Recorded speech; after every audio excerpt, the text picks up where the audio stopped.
Okay, good. Phew. Woohoo! Up and running! Yay! Okay, Sorry. good. Nobody wants me to do anything. Yeah, it took me a little bit to get the recorder up and running. My laptop is pretty old, so I kind of need a new one. But yeah, enough stalling. Alright, so I'll just start now. Hey, every pony. You? It's Lotus Moon. I hope you liked the last podcast we did. Well, the one I did with Draco Asmus, even though that kind of started out as an interview and went so far left, I don't know where the topic went after that. But today I have someone else pretty special. I have the author of Inferno and F Minor, Mr. Crack Inkwell. Hello, everyone, and in case you were wondering, yes, this is me, voice, and I also apologize in advance. And just Miss Moon, just to give you a bit of a heads up that if there's anything at all during this whole thing that I'm talking either way too fast or that you just need anything to clarify, just please tell me. Just tell me, and I'll just try to do it the best I can to answer your question. Just don't talk so fast that you bite your tongue. That's all I ask. Okay, I mean, this is pretty nerve-wracking for me. I mean, I confess this is pretty much my first time actually ever doing anything like this. I mean, so you can pretty much understand, right? Yeah, I can understand, but you know, if you became like a professional writer and just was like under a pen name, it would kind of be like this too. Just do interviews, so no, like in a way, no one can see you, and probably have a stand-in at your book signings or whatever. Good point. Still, I'll try to stay calm as much as I can and try to talk a little bit slowly so everyone else at home can actually understand. Well, if you start feeling frazzled, just try Cadence's breathing technique. That might calm you down. Anyway. Okay. Yeah, I'm fine. Okay, I'm fine. Let's go ahead and start with this, shall we? Ari Pony, we've got a lot of questions here, mainly just from the cast for Inferno. So we'll start with Secto since he was the first up with all of his questions. And I think he has more further down. So Secto's, well, first question is, why did you become a writer? Simply put, I want to say that around 4th or 5th grade that we had to do a bit of an assignment in which we had to write a little bit of a very small short story, and at the time I just want to do something that's what I was interested at the time, in this case the Titanic, and as well a bit of time travel. So combining the two, I ended up writing this tiny little story presented to the class, and I found out just before summer was out, they've actually awarded me as the best writer in class. Wow. And you can that was actually a good that's actually surprising. Wow. I only got that honor in high school.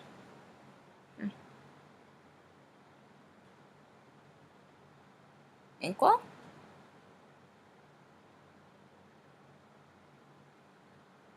Inkwell. Uh-oh. You there? Yeah, I'm here. I think Discord disconnected us for like 2 seconds. Yeah, sorry about that. Okay, as I was saying, that, anyway, I was actually so impressed with this that I actually figured out just to, what other stuff can I write? And from there, at the age of 11, I started a bit of a trial and error at home just to see what stories I'm actually good with and which stories I'm not so good at. And eventually, when I came into the Brony community, I was managed to actually flourish my skills as a writer, since the editors over the years actually taught me quite a bit of how to write, what characters should say what, and how to world build, and so on and so forth.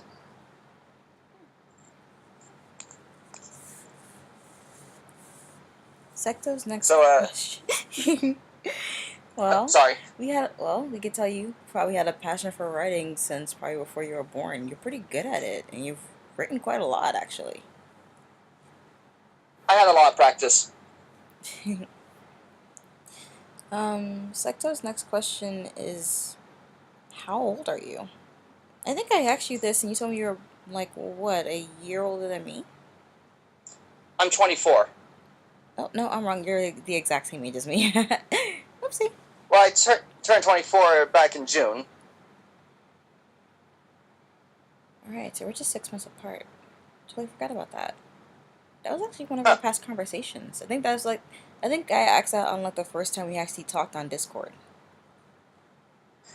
Yeah. Let's see, what's the next question? What's your personal favorite poem?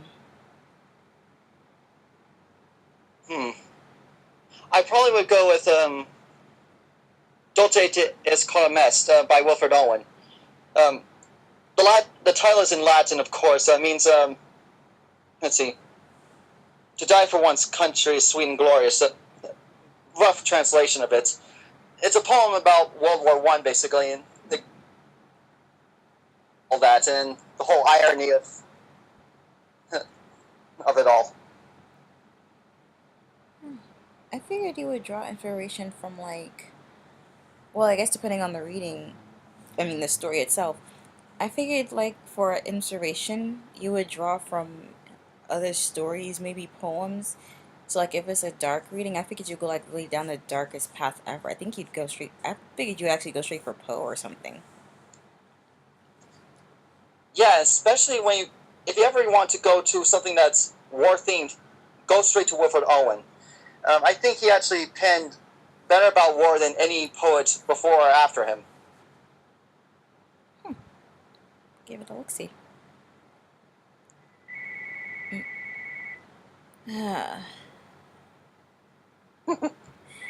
I'm not answering that. I'm just not. Because there's not really anyone important. So yeah. Let's just ignore it until it goes away. Which only takes maybe like, what, 5 seconds after a while. So what are your top 10 ponies? You know, I haven't really thought about it, to be honest. Really? I mean, I can't... yeah, I mean, can you blame me? It's MLP. There's tons of actually really good characters in it. Not just the main six, but even the side characters as well. Huh. Yeah, you're actually right. I mean, to make actually a full list, I actually kind of watched a lot of videos about any or every pony in existence so far.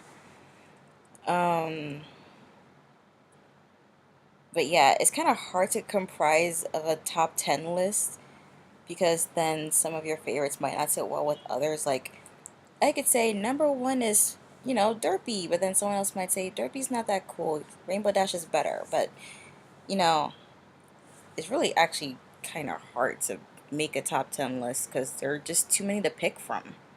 And it might change pretty often, too. Yeah, especially when other episodes actually do come up, that it may change your own perspective of how this or that character is portrayed. That you might either like them or don't like them.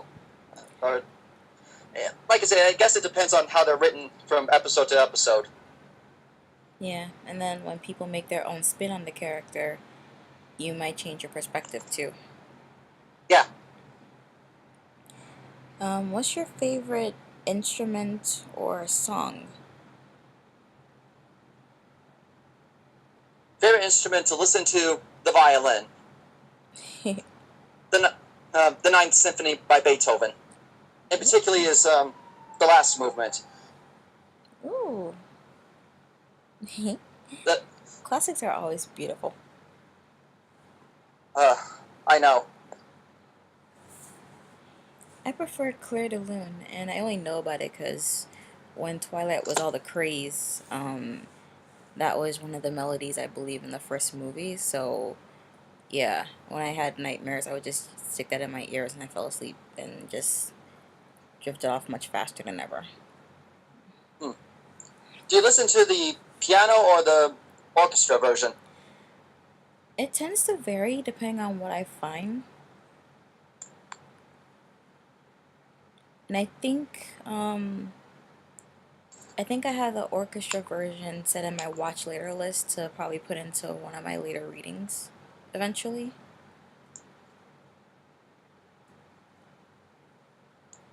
But it's pretty Um, rare that I put music in my readings, so yeah. okay. Let's see.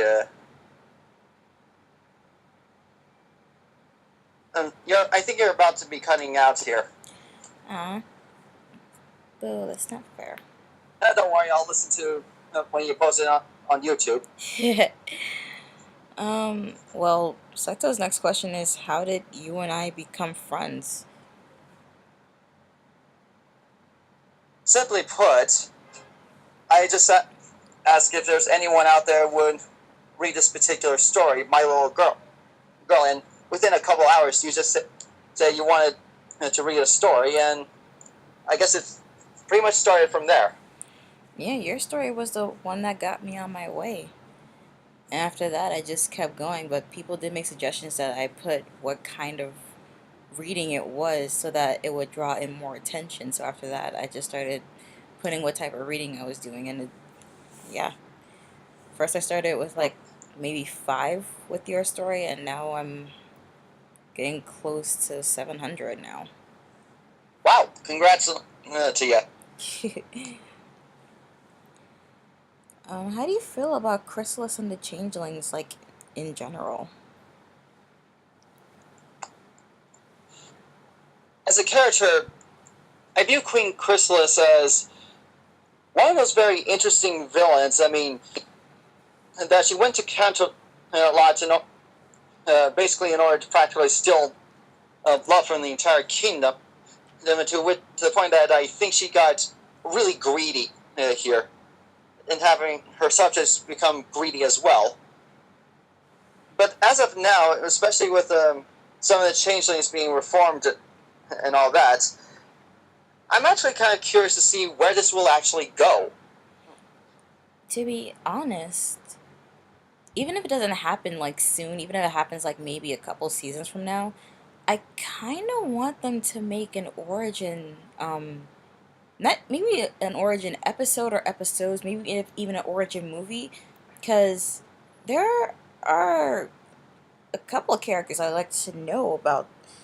Well, I didn't know MOP had comic books until I kind of got into the fandom, and I don't even know if they're still releasing new ones. So in my mind, I feel like I'm too late to even catch up with that. But I'm pretty curious about Celestia and Luna's origins, aside from what we get in the intro for the first episode. Like, how did they grow up? Actually, Do they have parents and everything? Aside from that, there's also Chrysalis. How did she come about along with her changeling hive? And then there's also Discord. I'm curious if there's more like him. I think you're right. Just to have say, an episode dedicated to any of these villains or even the princesses themselves, that would actually be interesting. It actually would be very interesting to see where they come from, like, before where they actually got to be, and all that. Well, yeah, I mean, because I think some of the stuff I've seen depicted Celestia with pink hair before it turned multicolored and everything. And of course, Celestia and Luna's training under Star Swirl would be something interesting to see. Um, seeing how seeing if Discord was actually always a villain before being turned to stone and before being reformed by Fluttershy is, like I said, something I think all of us who might be new to the fandom would like to know. And then Chrysalis, it's odd. I mean, was she always like this, or did she just was she like a normal pony that got rejected one too many times and just turned to dark magic? That's actually something that's been weighing on my mind a bit. And this may be bad, but kind of want to see a little more of Sombra because all we got was him in that one episode, and then that's it. Well, to be fair, all this dialogue just pretty much consists of crystals and nothing else. Oh, Well, and growls.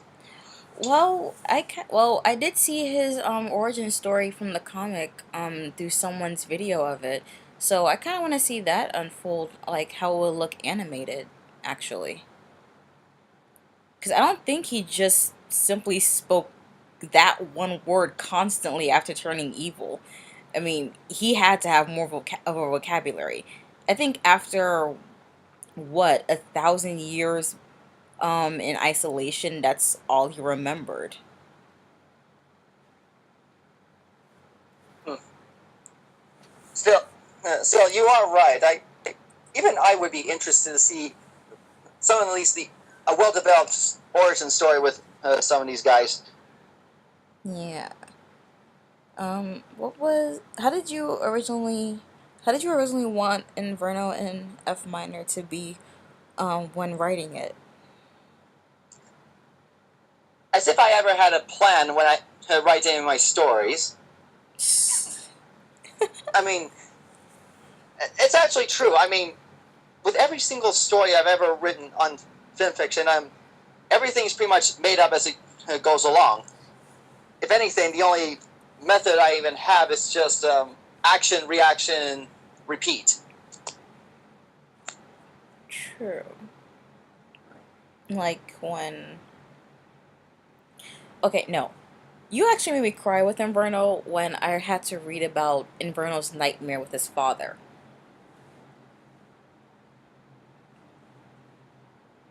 Um, Sorry? I mean, not even I can. I mean, I've had twisted moments myself. I mean, we've all had some like down spiraling from depression or something like that. But that took the cake. That is okay. No, that doesn't top anything bad that I've seen in anime. But like that took the cake for anything I can imagine in a dream happening. Aside from when I wake up with sleep paralysis after dying in a dream. um, yeah, speaking about making people cry, when we get to some other question talking about, yeah, I kind of picked up at the questions, I admit. When it talks about my favorite story, I'll bring that up again. But for now, let's move on. um, when did you first join the Brony community? You know, out of all the questions being asked, this is the one I've been looking forward to. In fact, of course, I've already told the story to you of when and how I became a brony, but I don't think everyone else knows. So, do you mind if I go ahead and... Go right ahead. Okay. All right, kids. Here's how I became a brony.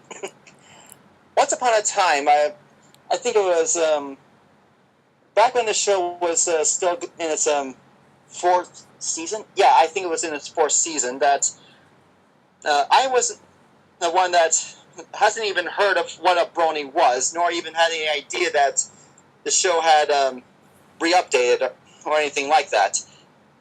At the time, I was on YouTube and looking over to a series of stories called creepypastas that, for some of you who don't know, are pretty much called the ghost campfire stories of the internet, in which it talks about ghosts, murders, aliens, you name it, anything dark, just and pretty much read and posted on YouTube. Well, this one time I've been looking through a subscriber I was subscribed to at the time called Mr. Creepypasta. And while I was looking through all the videos he did, there was one particular video that caught my eye, not because of what it's themed or anything, rather it's because the title itself seemed completely out of place. And it was called Cupcakes. Now, yes, and now listen, hear me out. At the time, I had no idea who Rainbow Dash or Pinkie Pie were. I had no idea what Sugar Cube Corner even looked like, or anything at all. In fact, I wasn't even aware the show was even existed at this time. So I thought, that's weird. Why would he actually post that up on his channel? So, just out of curiosity, I just clicked on it, and let's just say that I didn't even revisit the story until several months later. And when I did, I had to actually this time listen again with my best friend, and because I just wanted to show him something that was unusual and weird at the time, and I thought that story would take the cake because of how gruesome it all was. And 3 weeks later, my best friend texted me saying that he was now a brony. And I asked him, well, what does he mean? And he said that he did a little bit of research, and he found that there was a show of My Little Pony that's been reintroduced. He said that he looked through a couple of episodes, and he actually fell in love with it, and encouraged me to actually take a look at it.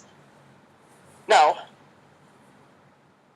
even at this time, I was still pretty skeptical about how can anyone, especially older guys, actually like a show like this. So I told him that, okay, I'll take a look, but I'll look through it with a critical eye. And so I went through the first 2 episodes, just pretty much preparing myself for some of the worst, boring, dulled-out writing, animation, you name it. But at the end, to my shock and surprise, it wasn't as bad as I thought. If anything, it was actually better. And of course, I didn't become a brony right away. I mean,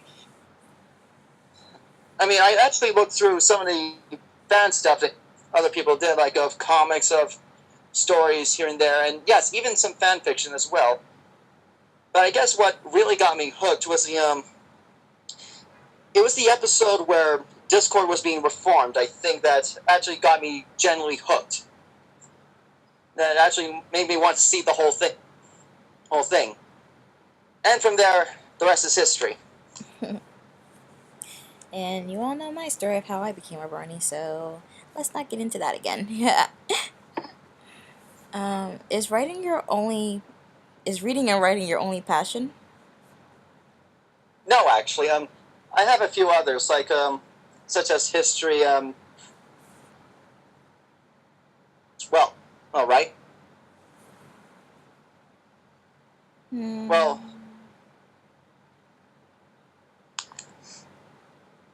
let's see, and also and a big thing, and especially a big theme with most of my writings is classical music as well. Well, so it's not just reading and writing that's my only passion. I have a few others too. Like what?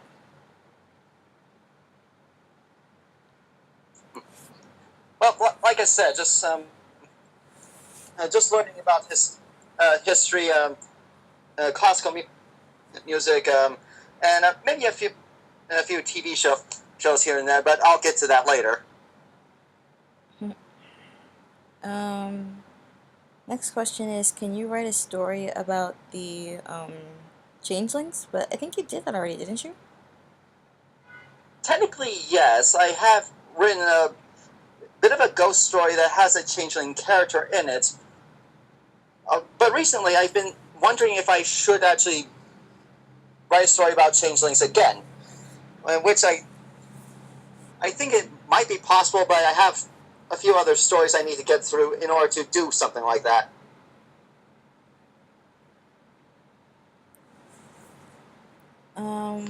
favorite TV show or cartoon? Favorite TV show: The Twilight Zone, the original one, black and white one. And favorite cartoon: Samurai Jack.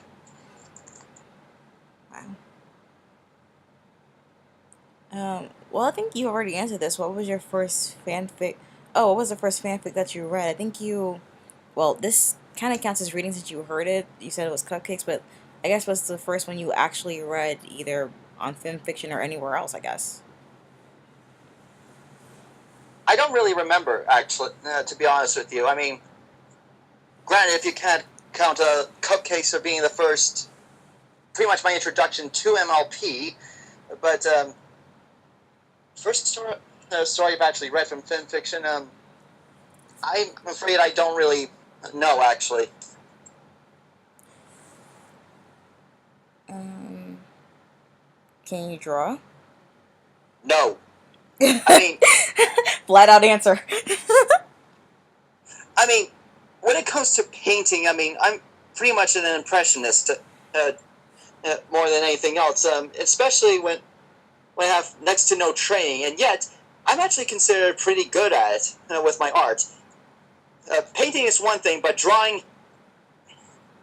Let's just say my best friend tried to teach me to draw Cupid style, and if Pablo Picasso actually saw what I draw, he pretty much would slap me across the face. It's that bad. I can't draw either. I mean, I'm training at it. I'm good at like maybe eyes, but everything else, I'm not good at it at all. Hmm. What's what was the most embarrassing thing you've ever done? Oh boy.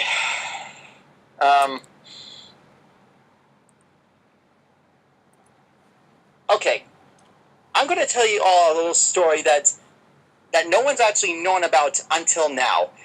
One that's let's see, that dates back to my when I was in junior high school. Let's see, I remember this one time that I was thinking I was doing research on Leonardo da Vinci. That I was in the computer lab with a bunch of other students just looking through any information about the guy, and I think someone accidentally or maybe purposely turned off the safety mode on Google because I wandered into a site that I kind of panicked on and immediately left. Oh no. Yeah, it considered myself caught me at all, but I mean, even to this day, I have no words how nearly embarrassing that was. Well, that's embarrassing. I don't think you got caught. Now, what would really be embarrassing is okay. I'm gonna tell you something. I'm gonna tell you what happened with me. Just a small story. Before I Go ahead. graduated from college the first time, um, I was doing my portfolio show, and I was sitting next to someone who I was in the same class with for a portfolio. Um, she was looking. Someone was looking at her site and everything, and she clicked on a link to something, and it went to the site, the kind of site you just mentioned. Oh dear. Yeah, so safe to say, she exited out pretty fast. We don't know why that happened, but when she checked the link the first time before setting up for the show, it worked flawlessly. So we have no clue why it went to that. So Small world, huh? pretty small world, because that was like a 1 in a million chance happening there, and she just had to be the one. um, Uh, so, moving on. how do you view the world in your eyes? Hmm. Well, how do I view the world?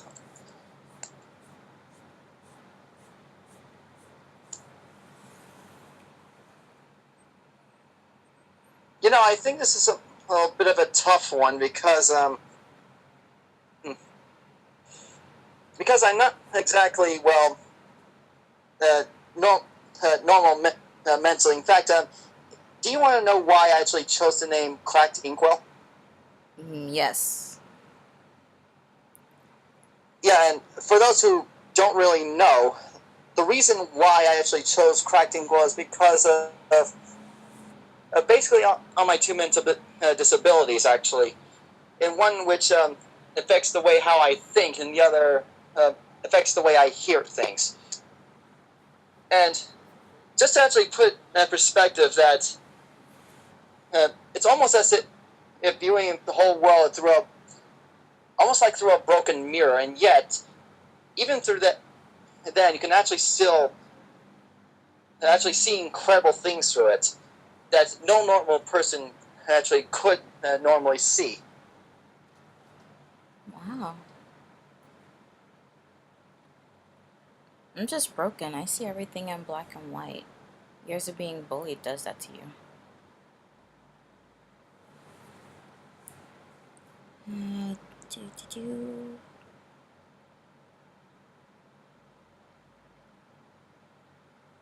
Uh-oh. I think Discord cut out again. Give us a second. Every pony? Yeah, you're back.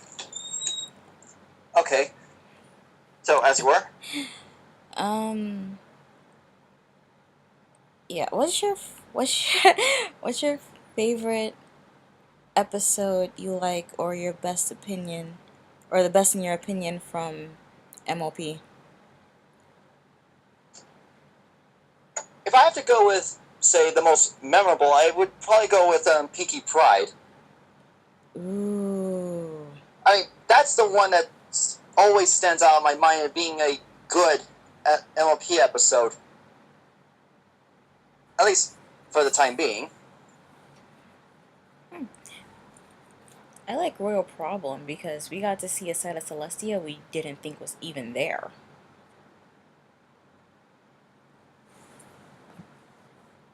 Oh.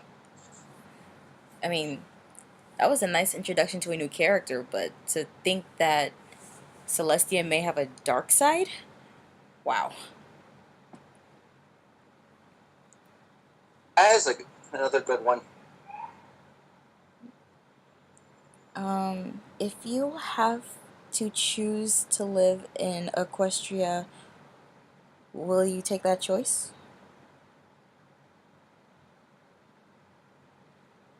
Living in Equestria. I think it would be an interesting place to visit, but not sure a nice place to live, though. Why? If you live in some place like, say, Ponyville, it's pretty much a town that's known for being either invaded by something or being taken over every other weekend. So, but other than that, it's a nice place to live. Well, now it's known for the place where Princess Twilight lives, so yeah.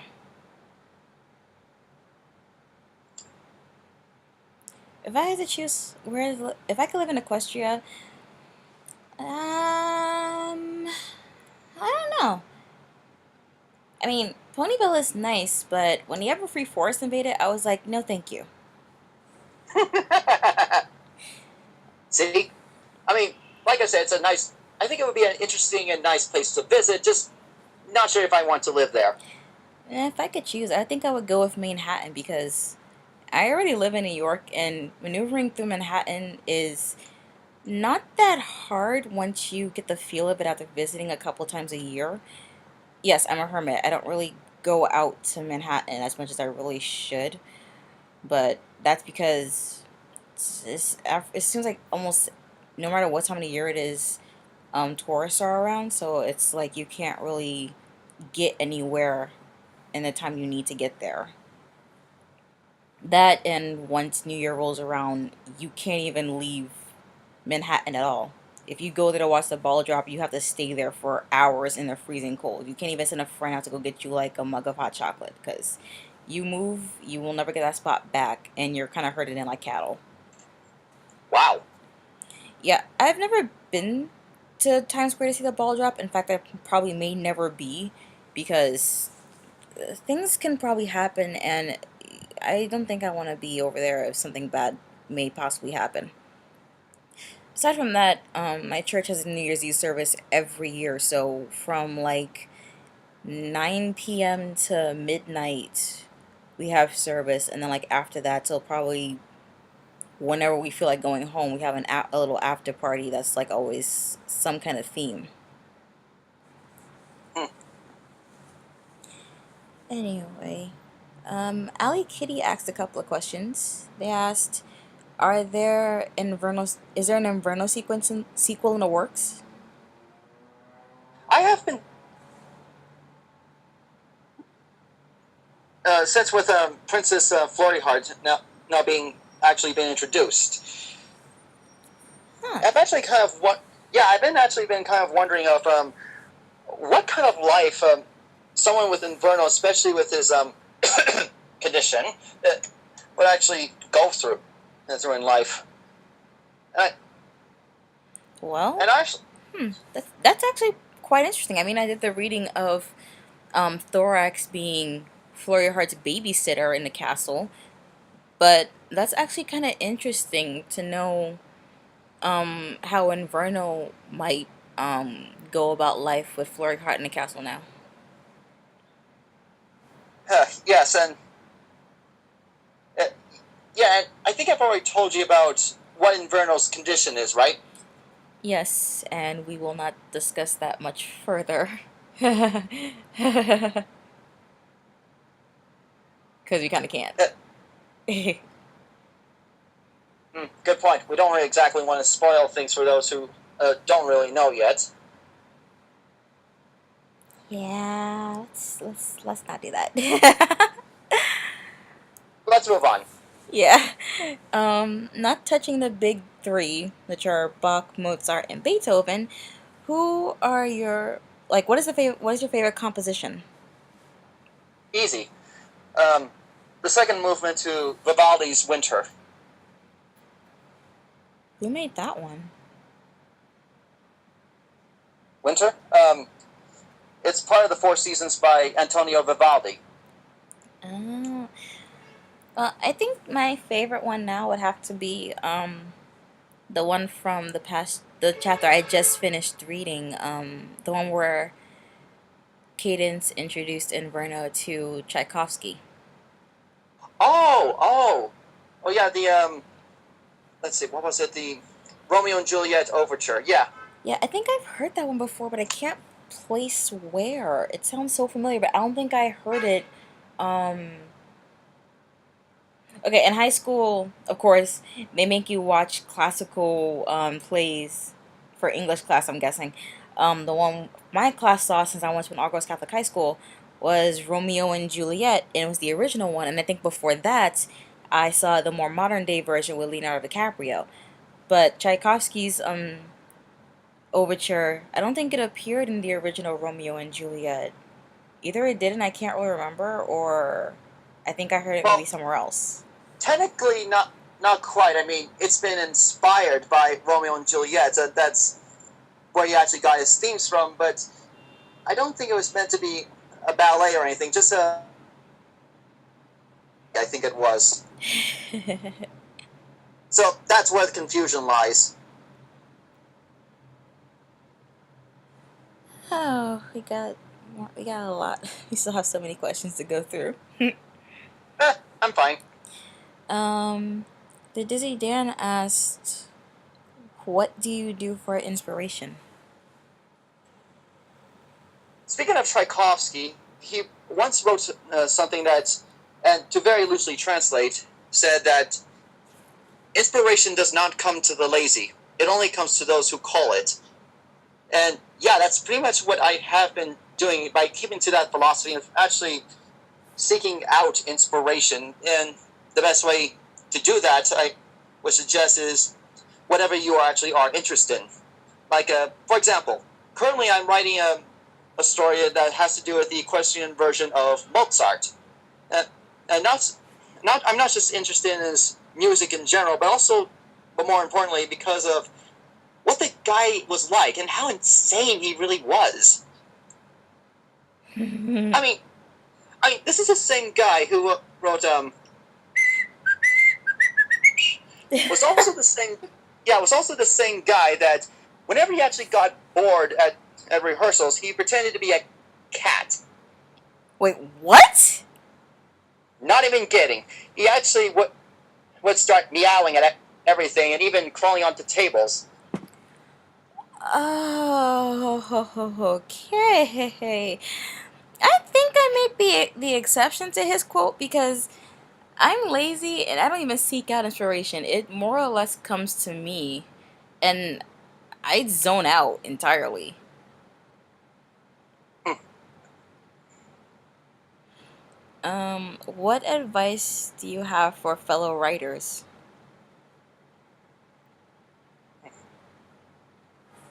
The writing good, especially good stories, is it's not something that you're born with, but it's a skill.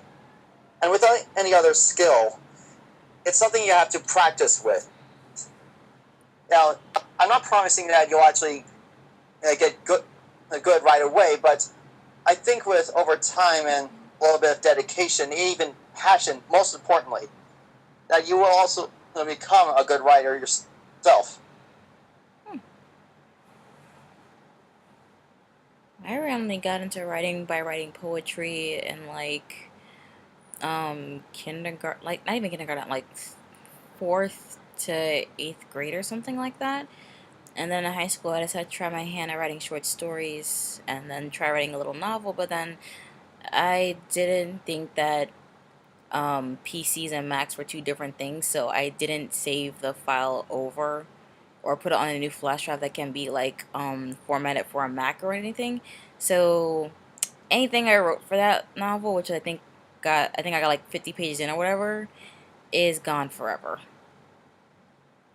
Ouch. Yeah, I only opened it like once on my Mac and then I could never open it again.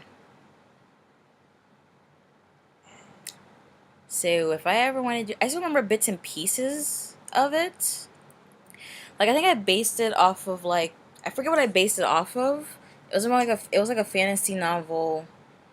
Um oh wait, no, I think after I started reading the House of Night series I kind of went in that direction, but like the difference is like my characters were like magic users and House of Night is about individual teenagers who don't feel like who don't feel like they belong being chosen by a goddess and becoming vampires.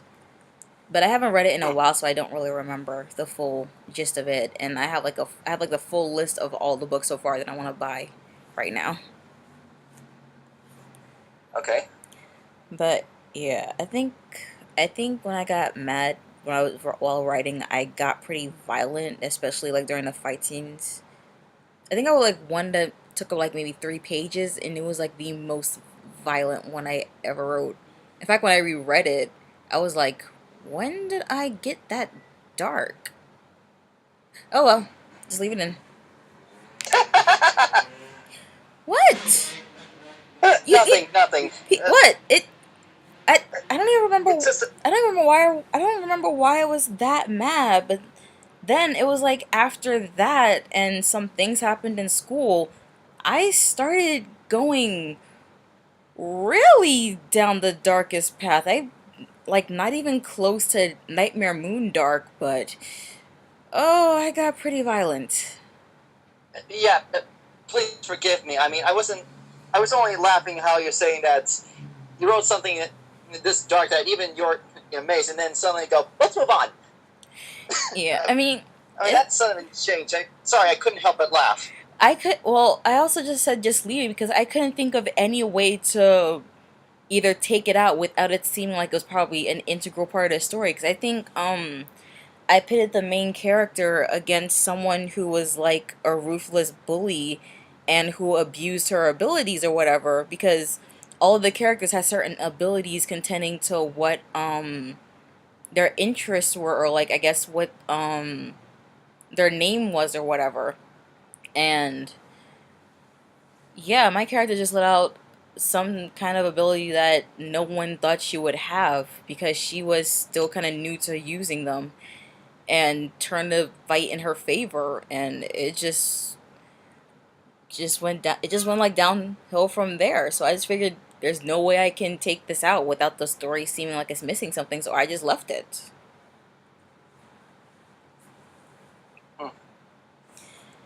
What's your favorite work out of what you've written so far?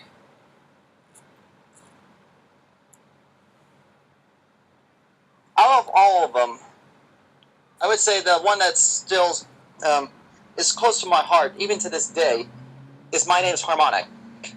Ooh. Yeah, that's the one that's has a character that's pretty much still close to my heart with especially how successful in it, despite it using some very unpopular themes, especially at the time, in which it's using an alicorn OC, male, by the way, and yet people actually fell in love with it. I had been curious, can there actually be a male alicorn? I don't know. I mean, we already have one, a Princess Fleur Heart, so I guess anything's possible. Yeah, that's also a mystery. What if Flurry Heart was born a boy but also was born an alicorn? That would be something interesting because right now it's like the show is saying that only females can be royalty. Well, not counting Shining Armor since he married into royalty, but still. There's a part of me saying, how sexist?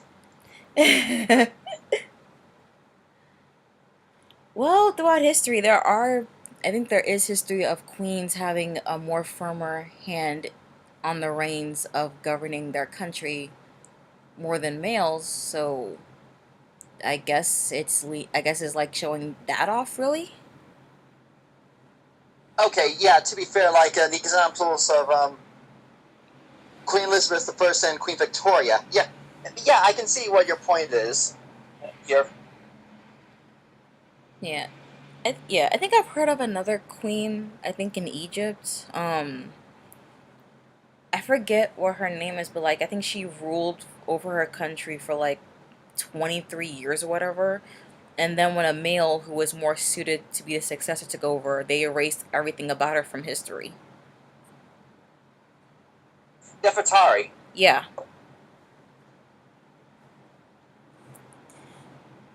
Yeah, The that's Great her. Queen Nefertari. Yeah. Yep. Yeah, you're right. That's actually a good one. That's actually cruel. She ruled the country all by herself. And then once a male comes along to take over the throne, you toss her out like she's nothing. That's not even fair. In modern eyes, yes. But back then they were more traditional. I mean, in fact, wasn't it like in England or like any English countries or whatever, once a woman marries the ruler, the next step is to like have an heir that's male to take over the throne instead of a female. I think the Parliament has recently changed the rule on that recently. I hope so. They have, actually. Yay. Um, what would you have for your final meal if given the choice of what to eat? That's pretty grim. Grim, but actually I know the answer to this. I would have for my last meal something that it's a family favorite of mine. We call it a chicken cream cheese pie, which is basically let's see, boiled chicken that's mixed in cream cheese, butter, what else? Pepper, milk, butter? Yes, butter, and maybe some rosemary as well. Well, and then stuff into one of those croissant wrap things, coated with breadcrumbs and bake it. Wow, that And sounds the end, good. yeah, and the end result is very, yeah, it's a family favorite for a reason. Wow. I think my last meal might be something involving ramen as an appetizer, a chicken cordon bleu with mashed potatoes as a main dish, and then for dessert, no bake Oreo cheesecake. Oh, sure, go for the fancy stuff. What? If you want, well, actually, yeah, that would be my last meal, and to top it off, a nice crisp red wine. That'll do good. Note to self: for last meal, makes chocolate souffle as last desserts.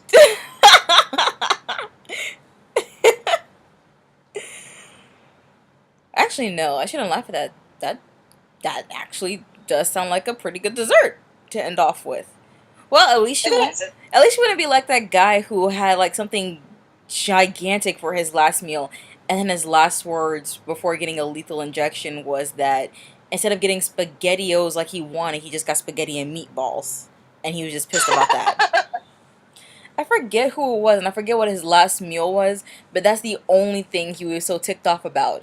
He wanted spaghettios, and they gave him spaghetti and meatballs instead. It was your last meal, and that's your gripe. uh, Good. okay, let's move on. Your favorite Elgar piece and your favorite Chopin piece. Um, with Elgar, I'm going to be honest with you that the only piece I'm aware of is his Pomp and Circumstances March. That's pretty much it as far as my knowledge of him goes. Chopin, on the other hand, I know him. I pretty much I consider him of one, several others to be one of the greatest composers of all time. My personal favorite from Chopin, I have to say, is the second movement of his second piano concerto, in which I didn't even know existed until less than a year ago. From Chopin, I like Canon in D only because there was a music anime I saw where they played it on the violin. Well, they played a combination of it on the violin and the piano, and it was just perfect. Was it My Lie in April by any chance? Your Lie in April? No, it was shoot, La Corte de Oro. That's what it was. Hmm. Yeah, because it was like a music competition and everything. Huh. Okay. Next question is, what's your best roses are red, violets are blue poem? Oh no.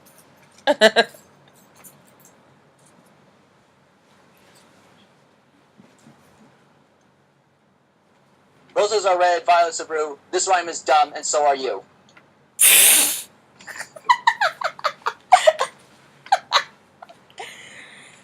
Hi. And did you see the Emoji Movie? No. Neither have I. Good. Moving on. um, let's see. September Moon asked if you had to choose between two hard things like love and money, for example, a what if scenario, how would you choose or process your choice?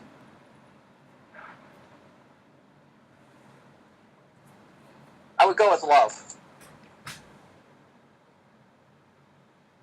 Money can't buy And the reason, happiness after all.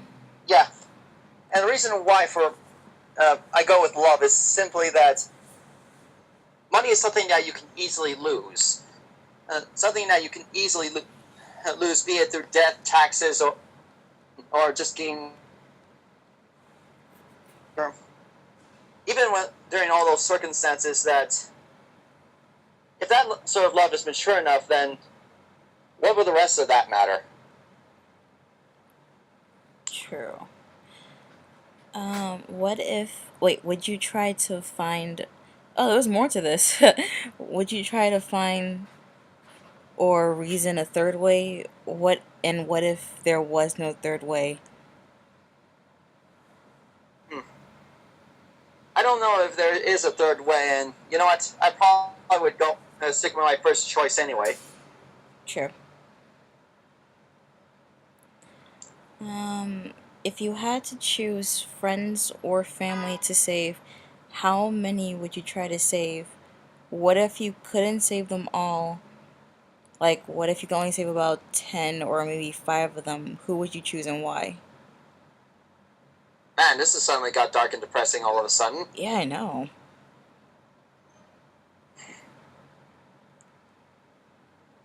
I don't really know. I don't really. really know, but hmm, I would do my best to save everyone I can, even if I have to give up my life in the process. I mean, yeah, actually, that's the more noble thing to do. agreed. If you could get away with one crime and only one crime, what would it be and why?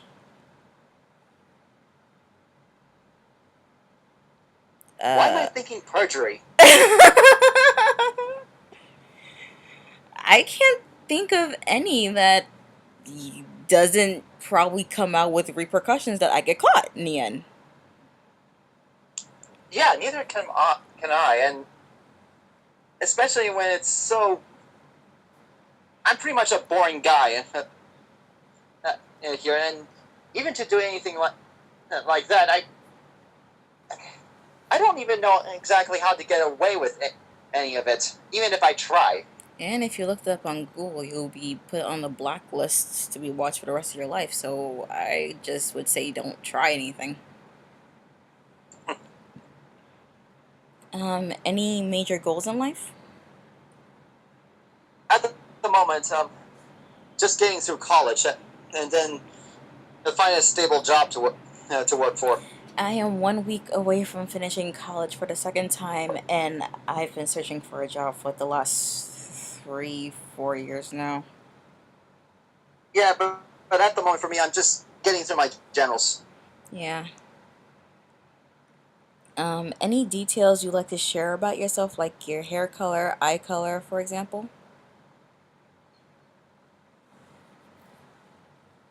Wait, I think you I'm a told. very private person at this point. I don't want to exactly give away too much other than my actual voice, but what I can tell you that OC that's been drawn up, yeah, I actually do wear glasses in real life.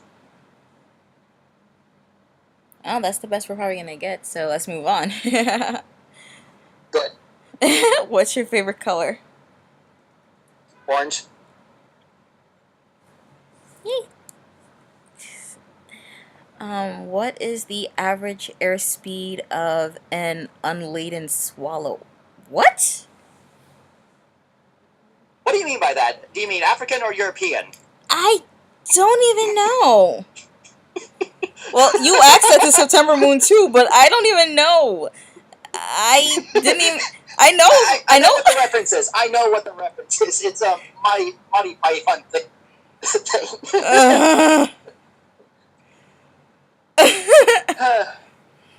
Yeah. uh, oh wait, no. There's more. Who is your favorite Disney princess? Let's see. Note, non-counting Nana, Esmeralda, Liza, Isa, Anna, or Mona as official Disney princesses. Oh yeah. Mulan. Yeah, Mulan. I can't choose at all. And I'm not even gonna go for their reiteration of Tangled because while she does qualify as a princess for like, you know, the fact that they took that the old story and like twisted it because the original story was like way darker. um I think maybe I'd go with, I don't know. Um Probably Ariel since I'm an Aquarius and I really love water. Huh. And like I said, mine would probably be Mulan. Not because that she's a princess or anything, but Well, or technically even she's not. what she actually rose she actually accepted, but rather what she didn't accept, and that's in my eyes actually much more impressive too. Well, I know she's I mean, considered a Disney princess, but I don't think she actually is, as she didn't marry into royalty. true, but she did actually something that's incredibly heroic, though. Save an entire country. True. What's your favorite classical or non-classical ice cream? chocolate and peanut butter. I like cotton candy. Hmm. Yeah, I like cotton candy. Every time I go to an ice cream shop, I look for cotton candy. And if I don't see it, I just go straight for vanilla. I'm more of a chocolate person. What's your favorite Disney movie? And that cannot include Pixar, as that is a totally different category. Hmm.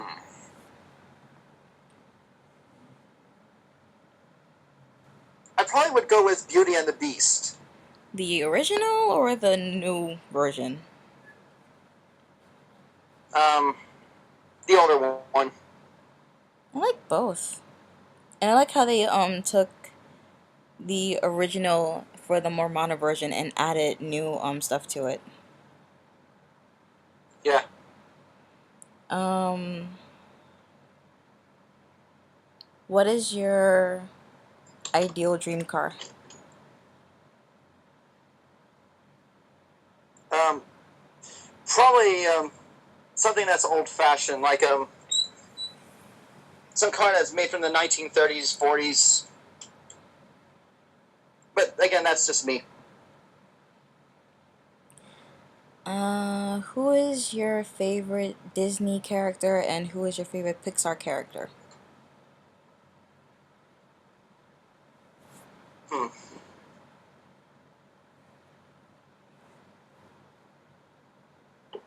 Favorite Disney character. I probably would go with Officer Hobbs. Oh, from Zootopia. Yeah. I actually kind of had to be dragged to watch that movie because I had to go watch over my little cousins when going to see it. So yeah. Yeah. And who's your favorite Pixar character? Hmm.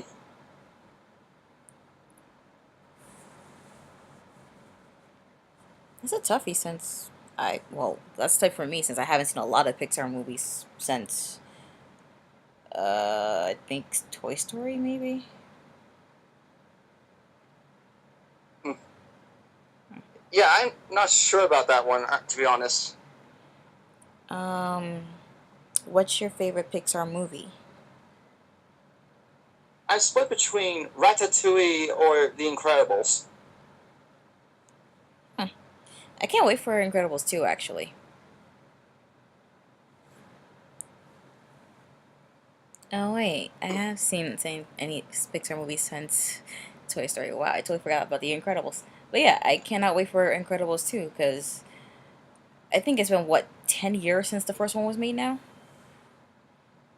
I don't know. What about other fandoms and or franchises? Which ones do you like and which ones, if any, do you consider yourself to be a part of? Hmm. That's actually a bit of a tricky question because, well, don't get me wrong. I mean, I've seen plenty of shows and cartoons that I actually really do like, but not exactly enough to actually write stories about, so to speak. However, that doesn't mean I haven't exactly looked at some of the fan stuff too, like say Over the Garden Wall and um, let's see what else, Bending in the Ink Machine, those sort of things. Oh, they turned that into a game, I think. Yeah, they turned that into a game. Yeah, yeah. Technically, they're still working on it, but I'm actually am kind of interested to see where it goes. um, Kirk or Picard? Who? Hmm.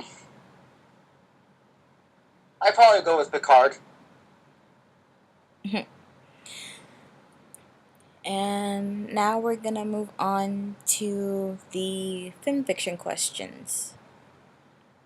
Ah, yes, yes.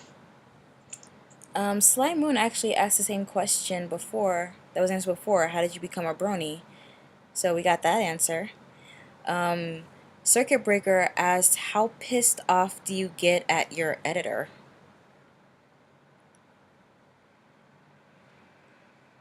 Okay, I know who this guy is. I've worked with him before, and by the way, Circuit Breaker, if you're listening, I'm not mad at you, okay? In fact, I don't really get mad at any of my editors at all. If anything, I'm actually not only patient, but I get it. I get that you guys have stuff to do, that you're pretty much swamped with life, that you have stuff to do, and then editing this story or that. I mean, I get it. I get it, but I don't get angry at all. Although I do get annoyed whenever some editor actually disappears on me without an explanation. But the fact that you actually are coming back to edit, even one of my stories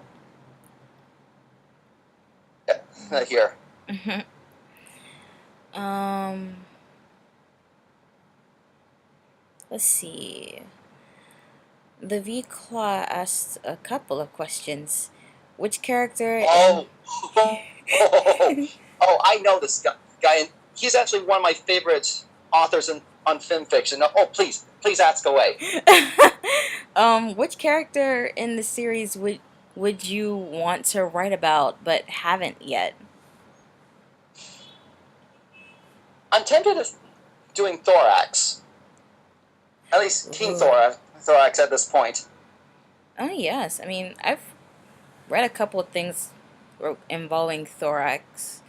Though the latest one I did, which was Thorax is pregnant, that that was, oh god, editing that while I was actually sitting at my summer internship that I did this year, I had to refrain myself. Must have been a nightmare. It wasn't a nightmare. I had to refrain from laughing because it was going fine. But then when it got to the end where he was cursing up a storm, I was like, "Oh Jesus, no, no, no, no, no!" I had to hold it all in. I never thought, under any kind of pressure, would he drop so many profanities. I got nothing. What's the weirdest or most unconventional pairing that you enjoy? Chrysalis in Discord. I remember this one story that I've read. It's gotta be the weirdest ship I've ever read, and yet it's kind of funny of how it actually bounces off of one another. Let's see. Basically, the story is that Spike has been getting these all these presents here with a bit of a note that on the one hand is actually pretty sweet, and on the other is pretty much insulting. So he pretty much goes around town trying to figure out who's been sending all the stuff to him. And as it turns out, it was actually Angel Bunny that had a crush on him.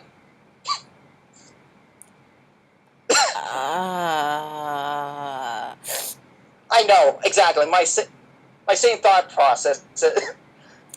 It's one of those really, really, really weird ships that you won't. In fact, it should be actually a crack ship. I think it actually is, but how the writer actually did it as a comedy is actually pretty amusing. I got nothing. I'm speechless now. Would you ever consider doing a crossover story involving another universe and or fandom? And if so, what would it be? At the moment, I don't really know. I usually tend to write things that I'm actually interested in, as I said before. And trust me, if I actually do something like a fandom or maybe a crossover that I think would be interesting to actually work off it with, I would probably do it. But at the moment, I don't really know at the moment. Which? Wow, this is a fun question. Which of the main six has the hottest dad? Applejack. You did. It's like you didn't even think about it. Although, to be honest, we have been wondering about all of the main six parents since before. We only saw Twilight's in that flashback of when she got her cutie mark, then Rarity's when her parents dropped off Sweetie Belle for her to babysit. And then we finally got to see Fluttershy's parents when we had the episode about her brother. Um, we saw Rainbow Dash's parents finally, which is what we've been dying to see. Um, well, we saw Pinkie Pie's family in the same episode with the flashback about how she got her cutie mark. And now we've finally seen Applejack's parents, which I'm still curious as to how they died. Yeah, me too. But being Hasbro, it's pretty much unlikely to even do such a thing. But at least it's nice to let us know what they were like. Yeah. Their love story is still pretty sad. Hmm. What suddenly your favorite MOP character is stuck in the late in the last horror movie you what? What? Wow, this kind of seems like it's gonna go for a dark turn, but let me try again. Suddenly, your Go ahead. favorite MOP character is stuck in the last horror movie you watched. How screwed are they? Does Return to Oz count as a horror film? I don't know. I mean, the last horror film I willingly watched was that movie, The Gallows, which when I first saw it in theater, psychologically scarred me for 3 weeks, and I didn't sleep without the light off all that time because I really thought I was gonna die. Yeah, if it was that movie, they're screwed. Well, to be honest, I don't really watch a lot of horror films, to be honest. I mean, not to say I haven't seen any classic horrors, but I'm talking about really old kinds, like black and white old. Oh, yeah. I just don't watch horror movies in general because I have an overactive imagination that heightens my paranoia. And sometimes in the dark, I swear I see shadows move, and I think whatever was in the movie has come out and is after me. So, yeah, I try to stay away from horror movies. Good thinking. Um, let's see. Golden Flare asked, out of all of the ponies in MOP, who would you ship yourself with? Dang it.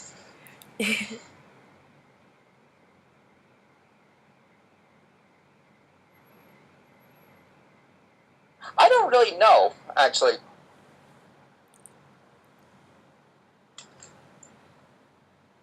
I mean, and coming from a guy who has written a handful of romances in his own lifetime, especially on fan fiction, that says a lot. Yeah, I already said in one I think in my pre-vacation video, don't ship me with anyone unless it's someone from the show. So I kind of ship myself with Shining Armor and King Sombra. Even though Lily still is threatening to kill me for trying to take King Sombra, since she claims to be married to him in an alternate universe. Should I question that or Please move on? move on. It would take too long to explain. Fair enough. And the last question is from Lunar Soul of the Lost Legion. They asked, who is best princess? Hmm.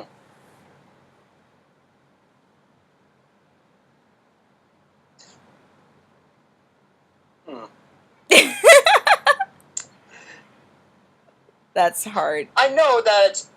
Yeah, I know that. No matter that, the moment I open up my mouth, someone is going to be really mad at me for saying, "Oh, how dare you say this is best princess? She's my best princess," or something like that. In my opinion, even though she's new, Flurry Heart is starting to become best princess because that episode where Twilight was babysitting her even though she's still kind of a newborn in a way, she has, and even with the spell placed on her to like restrict her magic so she can like um release more as she grows up, she shows a high abundance of magic as a baby and a high intelligence that other babies like don't really show with their magic. Like she is already creating force fields around herself. She's teleporting everywhere. Her emotions are pretty much connected to her magic as well. So, like when she was looking for her toy and levitating everything, no matter how much Twilight tried to stop her, um, she was She just nearly she buried the. she just She nearly barely all of the Crystal Empire under 100 feet of snow. yeah, But that other than too. that, she's actually pretty good. Yeah, so in my opinion, Flurry Heart is best princess, and I can't wait to see how they age her up. Um, Either slowly or maybe do like a little time jump or whatever. I can't even wait to see what they might do if they give her her first birthday or whatever. Between you and me, I'm kind of cringing to think what she would be like when she gets to be a teenager. Well, I've been watching comic dubs on YouTube. I forget who I'm watching them from, but they like our comic dubs of her as a teenager, and she's a foul mouthed little girl. I swear it. Like she goes off at her She reminds mom. me of my older sister then. Like she goes off at Cadence like with no filter.